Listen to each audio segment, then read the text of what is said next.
Welcome everyone to the game between Vidit Gujrathi and Hikaru Nakamura. This is the second game of the semi-finals here at the World Rapid and Blitz Team Championships in London.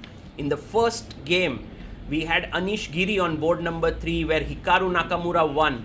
And so Team Hexamind have replaced Anish with Vidit in this game. And Vidit has had a stellar record against Hikaru recently at the Candidates, beating him twice. Let's see if he manages to do it once again. d4, d5 played. And Vidit takes a pause, brings his knight out to f3, knight to f6 played, and pushes his pawn to c4. Hikaru thinks for a bit and goes for c5, his pet line where you put all these 4 pawns against each other. Considered not to be very accurate or sound, or you can say earlier not many people were playing it, but Hikaru seems to have revived this line. He feels that there is nothing wrong with this, and you can see Vidit is a little bit out of his prep. Queen takes, it's very symmetrical, but white will gain a small edge because it's his move. Knight to c3, he takes the queen, and you can see the white knights are better placed. Hikaru stops the knights from coming to b5. And now Vidit has to decide how to develop his remaining pieces on the board. He goes pawn to g3, e5 is played attacking the knight. The knight comes back to c2. And now bishop d7 coming in here to fight against the bishop on g2. Yes, that's what Hikaru has done. Vidit takes on c6. Maybe castling was slightly more accurate, but bishop g5 quickly played. Look at the times on the clock. With it 2 minutes 27 seconds, Hikaru has more than 3 minutes, which shows how well prepared Hikaru is. With its idea could very well be to just spoil the structure by taking here on f6. So let's imagine that Hikaru plays a natural move like bishop c5. I can very well take and already try to play long castle with a very nice edge here for the white pieces. And that's the reason why Hikaru has paused here a bit. And actually that's something for Vidit because he was kind of out prepared in the opening, but has now reached a point where he has posed Hikaru with certain questions. Knight to b4, very interesting move. Hikaru is like, if you take, I'm very happy to get my bishop here. I'll take on c3 with my bishop, spoil your structure. So for Vidit, maybe taking here is not the best idea. Maybe rook c1 is not so bad. He has this small lead in development, which he can nurture here. Or maybe just move the knight e3, or there's also long castle. He goes knight e3, very interesting move. Now for Hikaru, this knight on b4 is going to get kicked away with a3. Not a simple position for sure. He goes knight d7, coming in here maybe to c5 here. That could be his idea, just preventing bishop f6 as well.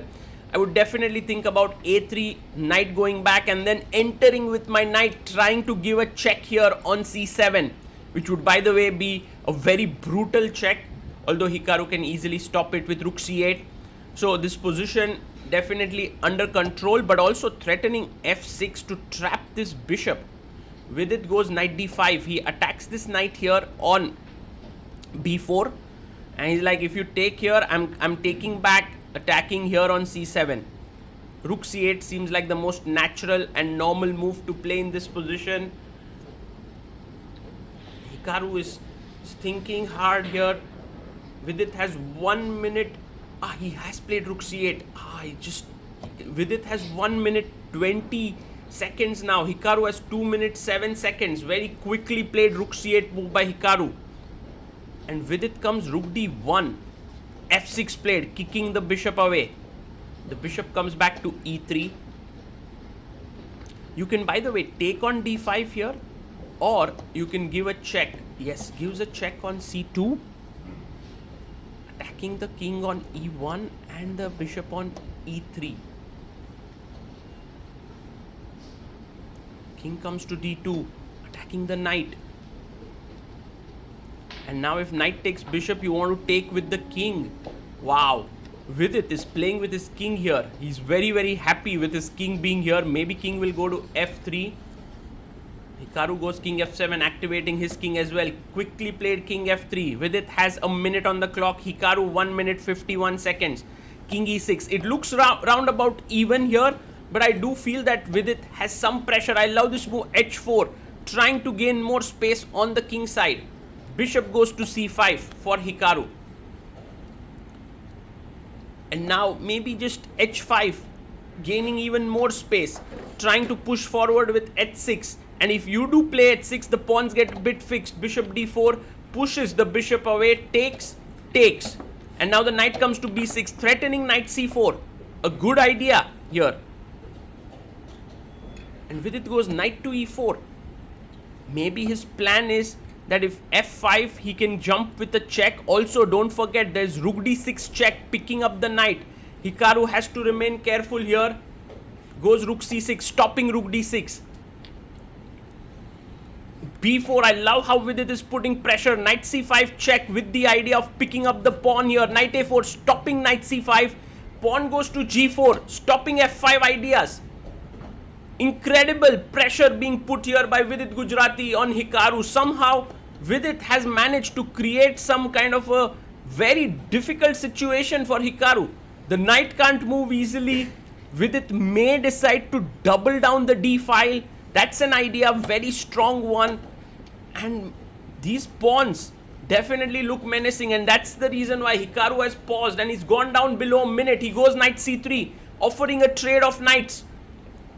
Vidit goes for a check, rook takes, pawn takes, and now wants to capture the rook. But now we are in a rook endgame where you can see that all the advantages of white are coming to the fore. Firstly, the rook on the open file. Secondly, the active king which can get in. The nice pawns here. Hikaru under big pressure here. Should he go back to e7, f7? Not so easy. He goes back to f7. Can we give a check and chop off this pawn? Vidit has a choice. He goes for check. King goes back to g8. Not the best idea here. Now rook takes b7. Vidit is actually winning, but he has 36 seconds. He takes it. Good move. Rook takes c5. Now it looks like the position is even because of rook a5 attacking. And look at Hikaru's expression. He looks like someone who's not interested. Not the most accurate move by Vidit. We'll analyze this after the game. Why king e4 was not the most accurate. And what can Hikaru do here? But Hikaru blunders. Rook a5. Vidit is winning now. The way in which he's winning is h6. Very important move to break this structure. He goes check. King f7. Check. King g8. Vidit, you need to find h6. His team could do really well with this victory here. Vidit has 20 seconds to figure out. He has an active king, but Hikaru is threatening to take the pawn, then the pawn here. It's not so easy. Time is running low. 14, 13, gives another check. Every check gives him 2 seconds. Check. Vidit looks at the scorecard. Hikaru as well, and Hikaru is like, I can't really play on in this position.